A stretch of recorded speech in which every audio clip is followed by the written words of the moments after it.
সুপ্রভাত বন্ধুরা, আপনারা হয়তো ভাবছেন সকাল সকাল আমি আবার বাসে চড়ে কোথায় যাচ্ছি। তো যাচ্ছি একটা পার্সোনাল কাজে। আর এখান থেকে যাব ডানলপ, ডানলপ থেকে মেট্রো ধরে তারপরে আমি যাব হচ্ছে রবীন্দ্র সরোবর। তো আমার বাড়ির কাছ থেকে বাসে উঠেছি আর চলে এসছে এখন ডানলপের মোড়। এখান থেকে মেট্রো করে যাব হচ্ছে রবীন্দ্র সরোবর। মেট্রোর সামনেই টিকিট কাটা আছে, কাটতে হবে না। চলে এসেছি একদম এখানে এই বহনগর মেট্রোতে ঢুকে গেছি। এবার কিছুক্ষণের মধ্যে আমি নেমে পড়ব রবীন্দ্র সরোবর।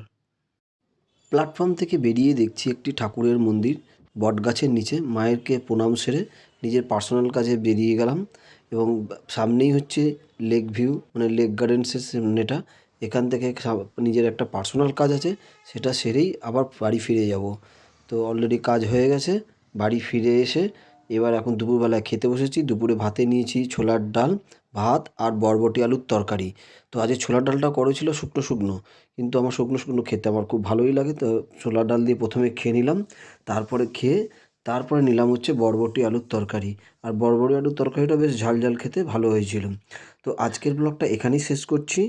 ব্লগটা যদি ভালো লেগে থাকে প্লিজ লাইক শেয়ার সাবস্ক্রাইব করে দেবেন। আগামী দিন দেখা হবে অন্য একটা নতুন ব্লগে।